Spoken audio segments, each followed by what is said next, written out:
श्रीमद्भागवतम स्कंद तृतीय अध्याय प्रथम श्लोक संख्या 40। अहो पृथापि ध्रियतर्भकार्थे राजर्षिवर्येण विना पितेन यस्त्वे कबीरो धीरथो विजिज्ञे धनुर्द्वितीयः ककुभश्च तस्त्रः। लाइन और गई, लेकिन वो माइक सेट करना पड़ेगा। मेरे को दिखता नहीं है। शब्दार्थ अहो ओ पृथा कुंती अपि भी ध्रियते अपना जीवन बिताती है। अर्भक अर्थे पितृविहीन बच्चों के निमित्त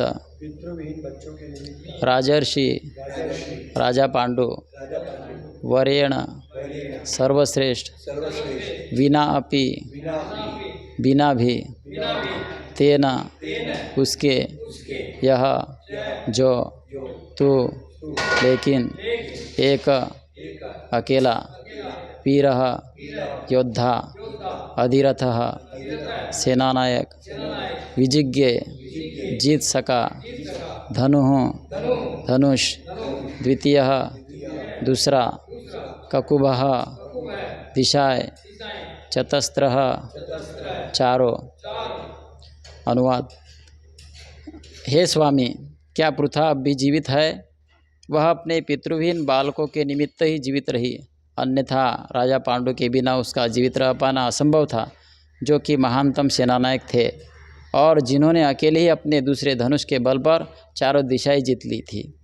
तात्पर्य: एक पतिव्रता पत्नी अपने स्वामी अर्थात पति के बिना जीवित नहीं रह सकती, इसलिए समस्त विधवाएं स्वेच्छा से उसे प्रज्वलित अग्नि को गले लगाती थी, जो मृत पति को भस्म कर देती थी।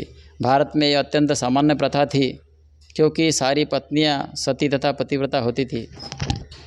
बाद में कलयुग के आगमन के साथ ही पत्नियों का पतिपरायण होना कम होता गया और विधवाओं द्वारा स्वेच्छा से अग्निदाह अब अतीत की बात हो गई है। अभी थोड़े ही वर्षों पूर्व यह प्रथा समाप्त कर दी गई है,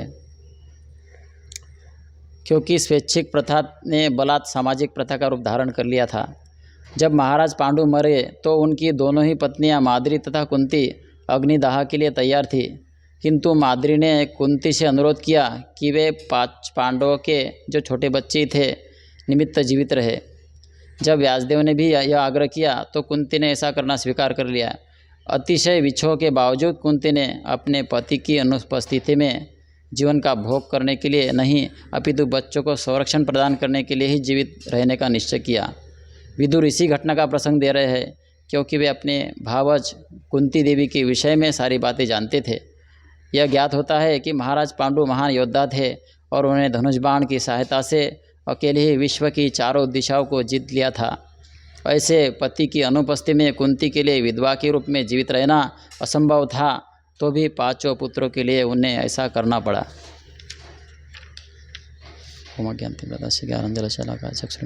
तस्मै श्री गुरु नमः। नमो विष्णुपादाय कृष्णपृष्ठाय भूतलेश मध्ये भक्ति विकास स्वामी नामिने। नमो विष्णुपादाय कृष्णपृष्ठाय भूतलेश मध्ये भक्ति वेदांत स्वामी नामिने। नमस्ते सारस्वती देवे गौरवाणी प्रचारणे निर्विशेष शून्यवादी पाश्चात्य। श्री कृष्ण चैतन्य प्रभु नित्यानंद श्री अद्वैत गदाधर श्रीवासादि गौर भक्तवृंद। हरे कृष्णा कृष्णा कृष्णा हरे हरे, हरे राम राम राम हरे हरे।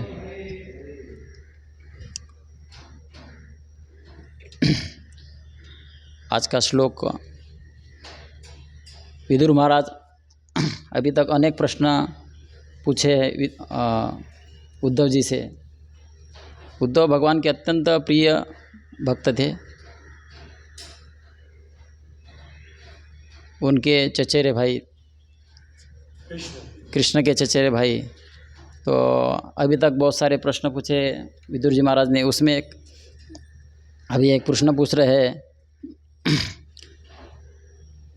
हे स्वामी, क्या पृथा अब भी जीवित है? क्यों ऐसा प्रश्न पूछ रहे हैं कि उनको वास्तव में उनको विदुर जी महाराज को ये सब चीज़ें पता थी, फिर कि वो ऐसे विषय में जिज्ञासा करते हैं, क्योंकि जो भक्त भगवान के भक्त होते हैं वो ऐसे दिव्य विषयों के बारे में पूछते हैं। वो इधर उधर की प्रजल्प नहीं करते, इधर उधर की बातें नहीं करते। वो इसी दिव्य विषय के बारे में जानना चाहते हैं, इससे हमारा क्या शुद्ध होता है, हम शुद्ध होते हैं, शुद्धिकरण होता है हमारा। बाकी भौतिकतावादी लोग ऐसे प्रजल्प करते रहते हैं राजकारण के विषय और अन्य विषय, इन अन्य अनर्थ म्हणजे बिना फालतू के विषयों पर चर्चा करते हैं भौतिकतावादी लोग। लेकिन भक्त लोग ऐसे नहीं होते। भक्त तो भगवान के संबंधित दिव्य विषयों पर ही चर्चा करते हैं। तो भक्तों में ये विषय होना चाहिए। भक्तों को भौतिकतावादी जैसे लोगों को में जो चर्चा होती है उस प्रकार चर्चा नहीं करनी चाहिए। तो विदुर जी महाराज कहते हैं, क्या प्रथा अब भी जीवित है? वह अपने पितृविहीन बालकों के निमित्त ही जीवित रही, अन्यथा राजा पांडु के बिना उसका जीवित रह पाना असंभव था, जो कि महानतम सेनानायक थे और जिन्होंने अकेले ही अपने दूसरे धनुष के बल पर चारों दिशाएं जीत ली थी। तो इसमें महारानी कुंती की शिक्षाएं में प्रभुपाद जी बताते हैं,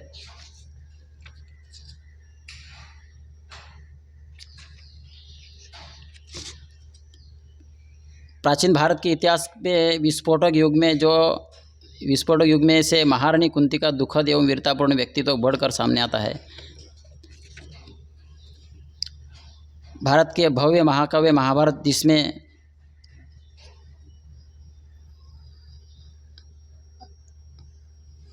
एक 1,10,000 श्लोक है, बताया गया है कि कुंती पांडु की पत्नी तथा 5 यशस्वी पांडवों की माता थी। इस तरह वे उस विनाशकारी युद्ध के जटिल राजनीतिक अभिनय के प्रधान पात्रों में से एक थी, जो कुरुक्षेत्र में 50 शती पूर्व लड़ाया गया था, जिसने विश्व घटनाओं के प्रवाह को बदल डाला। इस विभीषिका की शुरुआत का वर्णन महाभारत में इस प्रकार हुआ है। महाराज पांडु इसलिए राजा बने क्योंकि उनका ज्येष्ठ भ्राता धृतराष्ट्र जन्मांध था, जिसके कारण उसे उत्तराधिकार से वंचित होना पड़ा।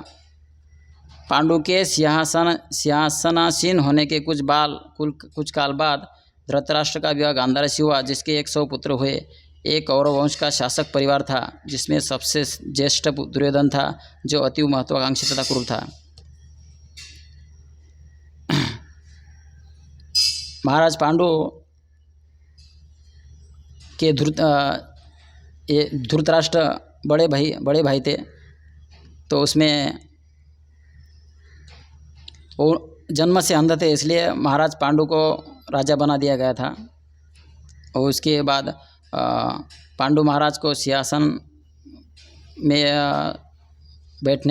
पर बैठने के बाद उसी समय धृतराष्ट्र का गांधारी से विवाह हुआ और उनके 100 पुत्र हुए। इस बीच पांडु ने माद्री तथा कुंती को अपनी पत्नी बना लिया। इसी बीच महाराज पांडु का माद्री और कुंती से विवाह हुआ था। कुंती का पूर्व नाम पृथा था। वह यशस्वी यदुवंश के प्रधान सुरसेन की पुत्री थी। महाभारत के अनुसार कुंती स्वरूपवान तथा चरित्रवान थी। वे धर्म तथा अपने व्रत की पक्की थी। उन्हें असामान्य वर प्राप्त थे। अभी कुंती छोटी थी, तभी उनके पिता ने अपने निसंतान चचेरे भाई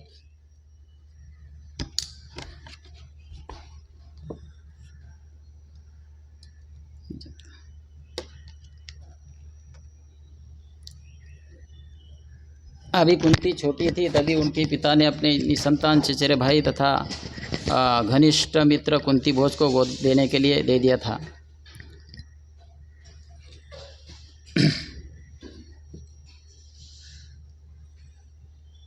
इसलिए कुंती नाम पड़ा। तो अभी कुंती छोटी थी, तभी उनके पिता ने अपने संतान चचेरे भाई तथा घनिष्ठ मित्र कुंती भोज को गोद लेने के लिए दिया था, इसलिए कुंती नाम पड़ा। अपने पोषी पिता के घर में कुंती को अतिथियों के सत्कार का काम सौंपा गया था। एक दिन महर्षि तथा योगी दुर्वासा वहाँ आए और कुंती की निस्वार्थ सेवा से प्रसन्न हो गए। अपनी दिव्य दृष्टि द्वारा दुर्वासा जान गए कि कुंती को पुत्र जन्मने में कठिनाई हो सकती है, अतएव उन्होंने यह वर दिया कि वे किसी भी देवता का आह्वान करके उससे संतान प्राप्त कर सकती है।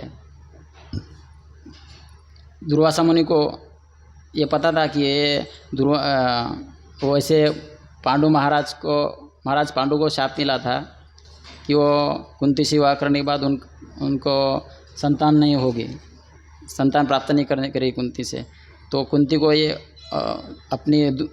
को ऋषियों की, इन दुर्वासा मुनियों की सेवा करने से ऋषि लोग, दुर्वासा मुनि प्रसन्न हो गए थे। उन्होंने उनको वर दिया था। तो इस वर के माध्यम से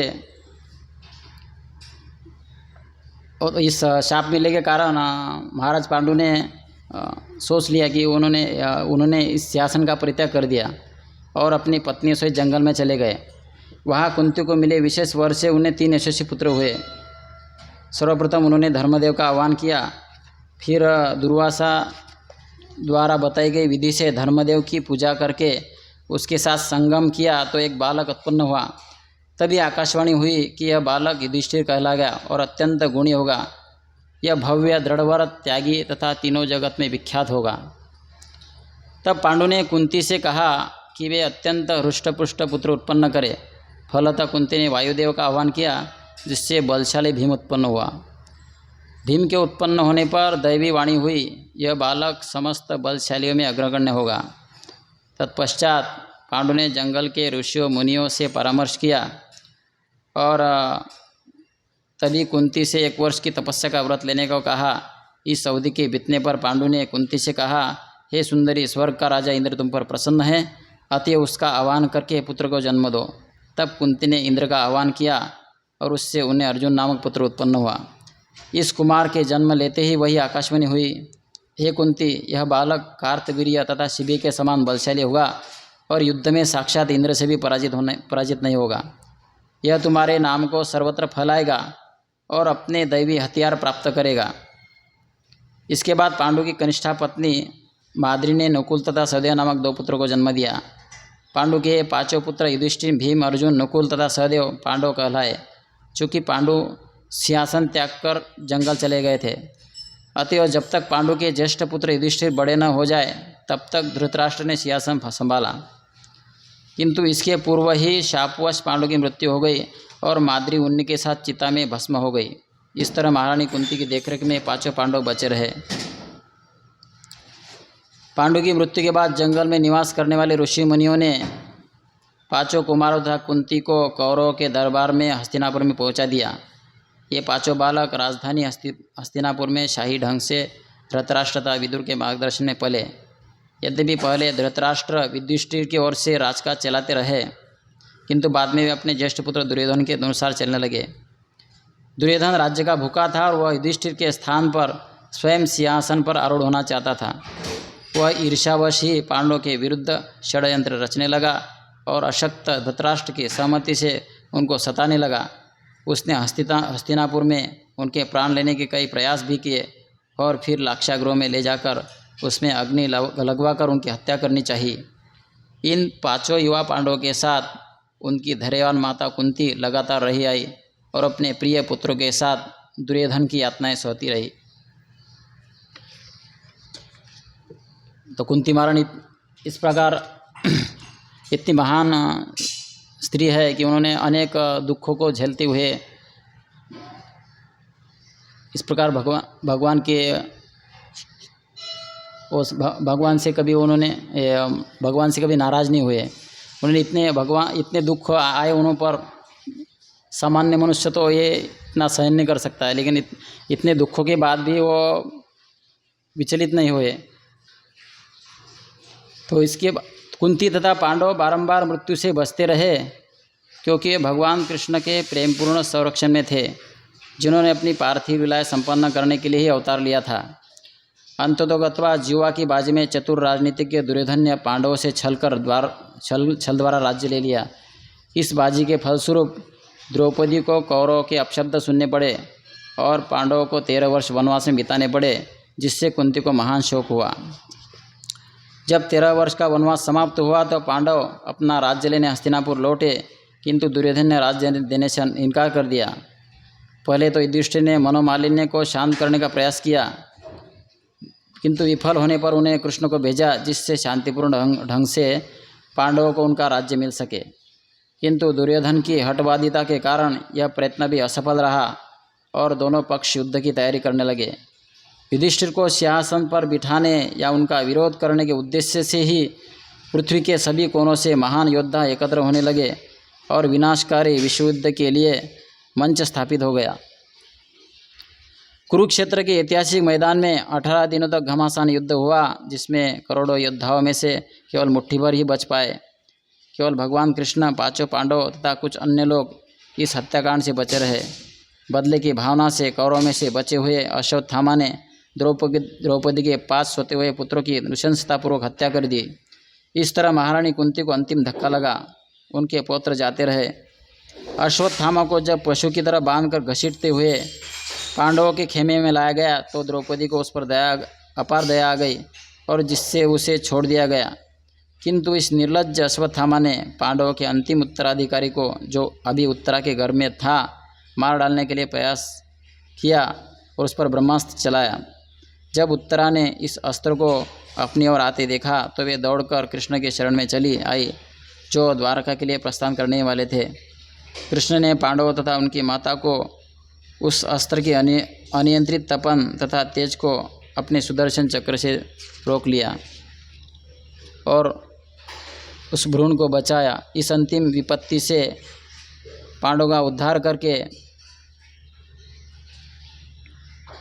अश्वत्थामा ने जो अस्त्र छोड़ा था उस पर वो पांडवों को भी मारने के लिए, इनका सबका विनाश करने के लिए अश्वत्थामा ने वो अस्त्र छोड़ा था, ब्रह्मास्त्र। लेकिन भगवान कृष्ण की कृपा से भगवान कृष्ण ने उनको सबको बचाया और उत्तरा के गर्भ को भी बचा लिया। इस अंतिम विपत्ति से पांडवों का उद्धार करके तथा अपनी योजनाओं को परिपूर्ण हुआ देखकर कृष्ण पुनः विदा होने के लिए उद्यत हुए। दुर्योधन ने वर्षों से कुंती के परिवार को पीड़ित कर रखा था, किंतु हर बार कृष्ण ने उनकी रक्षा की थी। अब कृष्ण जा ही रहे थे, इसलिए कुंती भाव विभोर थी और उन्होंने अपने अंतस्थल से कृष्ण से प्रार्थना की। कुंती कृष्ण की बुआ थी, किंतु इस पारिवारिक संबंध के बावजूद वे कृष्ण के उच्चपद तथा उनके दैवी स्वरूप से परिचित थी। वे भलीभांति जानती थी कि कृष्ण अपने वैकुंठ स्थित धाम से पृथ्वी को असुरी सैन्य शक्ति से मुक्त कराने तथा धर्म की पुनर्स्थापना के लिए अवतरित हुए हैं। महायुद्ध के पूर्व कृष्ण ने उनके पुत्र अर्जुन से सब कुछ बता दिया था और ये शब्द भगवता के रूप में अमर है। इस प्रकार महारानी कुंती तथा पांडव ये सब जानते थे कि कृष्ण भगवान है, परम पुरुष है, आदि पुरुष है। और इसके बारे में कुरुक्षेत्र के मैदान में महायुद्ध के पूर्व भगवान कृष्ण ने ये सब कृष्ण अर्जुन को बता दिया था। स्वयं के बारे में बताते हैं भगवान कृष्ण, उसमें बताया है भगवद्गीता में कि हे भरतवंशी, जब भी और जहाँ भी धर्म का ह्रास होता है और अधर्म की प्रधानता होती है, उस समय मैं अवतार लेता हूँ साधुजनों का उद्धार करने तथा दुष्टों का संहार करने तथा धर्म की पुनर्स्थापना करने हेतु मैं युग युग में अवतरित हूँ। यदा यदा हि धर्मस्य ग्लानि भवति भारत तद्विधानम् अधर्मस्य आत्मानं सृजाम्यहम्। कृष्ण ने असाधु कौरवों का विनाश कराकर दुष्टों के संहार का उद्देश्य पूरा किया। तत्पश्चात पांडव शासन स्थापित करने के लिए उन्होंने युधिष्ठिर को सिंहासन पर आरूढ़ कराया और मारे गए योद्धाओं के कुटुंबियों को सांत्वना दिलाई। भगवान की आसन्न विदाई के दृश्य से महारानी कुंती की प्रार्थना की भूमिका इस प्रकार तैयार हो गई। जब कुंती उनके रथ के पास जाकर उनको संबोधित करने लगी तो उनका अभिप्राय उनने हस्तिनापुर में रुकने के लिए तथा यदि कोई पांडव शासन से बदला लेना चाहे तो उससे रक्षा करने के लिए राजी करना था। हे प्रभु, प्रार्थना करती है कुंती महारानी, श्रीमद् भागवतम के प्रथम स्कंद के 8वें अध्याय में 37 श्लोक में दिया हुआ है। हे प्रभु, आज आप हमसे विदा ले रहे हैं, हम आप ही की कृपा पर पूरी तरह आश्रित है। अब हमारी रक्षा करने वाला कोई दूसरा नहीं, जबकि सारे राजा हमसे शत्रुता रखते हैं। इस प्रकार विनम्र निवेदन करते हुए इसको हमें इस प्रकार नहीं समझना चाहिए कि कुंती की इसके पीछे एक स्वार्थपरक वृत्ति है। यद्यपि उनके कष्ट सामान्य व्यक्ति की सहन शक्ति के बाहर थे, फिर भी उनसे छुटकारा लेके कुंती महारानी याचना नहीं की। उल्टे भगवान को बोलते हैं कि इससे भी अधिक कष्ट आए, ताकि हमारा ऐसी परिस्थिति में आपका दर्शन निमित्त वारंवार होता रहे, जिससे हम जन्म मृत्यु के चक्र से बचेंगे। हे कृष्ण, आपने हमें विषाक्त भोजन, दावाग्नि, राक्षसों, दूषित सभा या वनवास के कष्टों तथा महान सेनापतियों द्वारा लड़े जाने वाले युद्ध से बचाया है। मेरी कामना है कि ये विपत्तियाँ बार बार आए। कुंती महारानी बोल रही है कि जिससे आपका बारंबार दर्शन हो सके। आपका दर्शन का मतलब है जन्म मृत्यु के चक्र से छूट जाना। कुंती के शब्द एक सरल तथा महान साध्वी की आत्मा से निकले होने से हृदय की गहनतम दिव्य भावनाओं और बुद्धि के अत्यंत दार्शनिक तथा धर्मपूर्वक अंतर्दृष्टियों का प्रकट करने वाले हैं। उनके शब्द ज्ञान से सने दैवी प्रेम द्वारा प्रेरित प्रशस्ति है। कुंती महारानी कहती है, हे मधुपति, जिस तरह गंगा नदी बिना किसी अवरोध के निरंतर समुद्र की ओर प्रवाहित होती है, उसी तरह मेरे आकर्षण को इधर उधर विचलित हुए बिना आपकी ओर बना रहने दिए।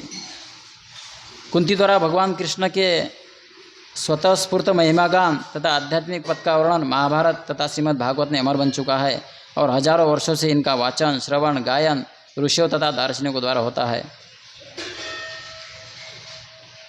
स्त्री को बुद्धि नहीं होती ऐसे कहा गया है, लेकिन हम कुंती महारानी की जो प्रार्थना करती है, इसे समझ सकते हैं कुंती महारानी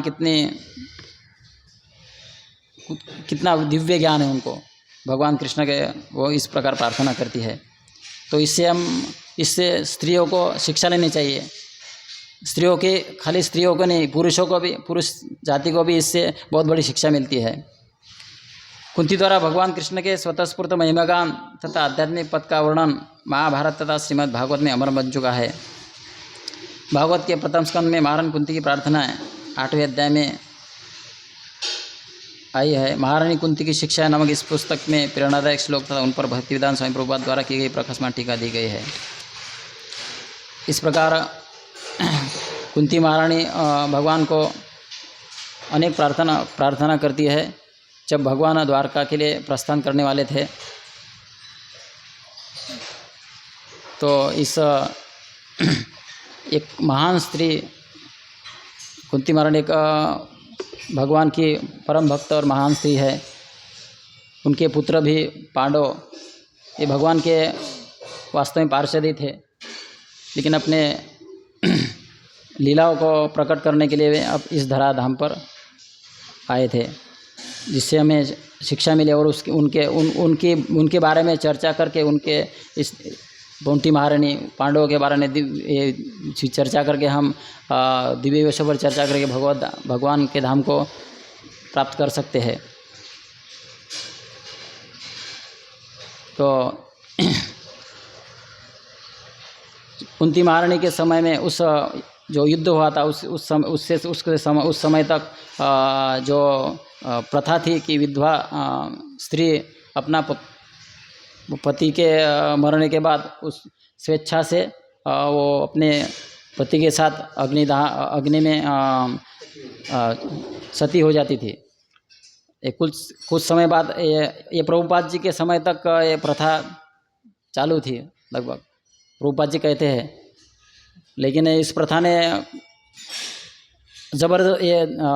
ज़बरदस्ती का मतलब ये किया है हुआ था, एक स्वैच्छिक प्रथा ने बलात् सामाजिक प्रथा का रूप धारण कर लिया था। ये प्रथा स्वैच्छिक प्रथा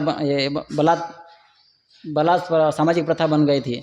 तो जब महाराज पांडु मरे तो उनकी दोनों पत्नियां माद्री कुंती अग्निदाह के लिए तैयार थी, किंतु माद्री ने कुंती से अनुरोध किया कि वे 5 पांडवों के लिए, और वो तब छोटे ही थे, तो उनके लालन पालन के लिए आपको रहना चाहिए। तो इस प्रकार कुंती महारानी अपने छोटे 5 पांडवों को लालन पालन के लिए वो जीवित रही उसका ये मतलब नहीं कि वो अपने इंद्रिय तृप्ति के लिए कुछ जीवित रही। वो तो उसको तो ये तो अपने व्यासदेव ने भी उनको इसके लिए मनाया था कि वो अपने पांडवों के रक्षण करने के लिए, पांडवों का लालन पालन करने के लिए जीवित रहे। इसलिए वो विदुर जी महाराज इस प्रकार ये अपने कुंती देवी भावज कुंती देवी के विषय में ये सब बातें जानते थे कि वो कितनी महान स्त्री है। इससे हमके ये पता चलता है कि ये बहुत महान भक्त है कुंती देवी। और उनके जो पति थे पांडु महाराज एक महान योद्धा थे।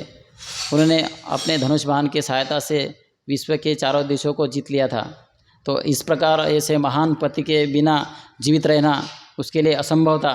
फिर भी उन्होंने अपने हृदय पर पत्थर रखे और अपने बच्चों को लालन पालन करने के लिए, उनको बड़ा करने के लिए वो जीवित रही। तो इस प्रकार वो बहुत कठिनाई में रहकर उसने ये सब अपने बच्चों का, पांडवों का लालन पालन किया और उसमें भगवान की उनको सहायता मिली। भगवान अनेक कष्ट उनकर अनेक विपत्ति आई, लेकिन भगवान ने उनको विपत्तियों से हमेशा बचाते रहे। तो इस प्रकार हमको इससे सीख मिलती है कुंती महारानी से कि हमको कितने भी संकट आए, कितने भी, तो उसमें हमको भगवान के शरणागत रहकर इस प्रकार भगवान की भक्ति में डट कर रहना चाहिए।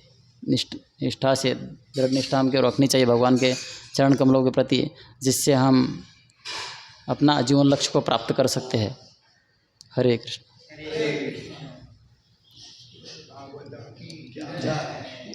बाप की जय।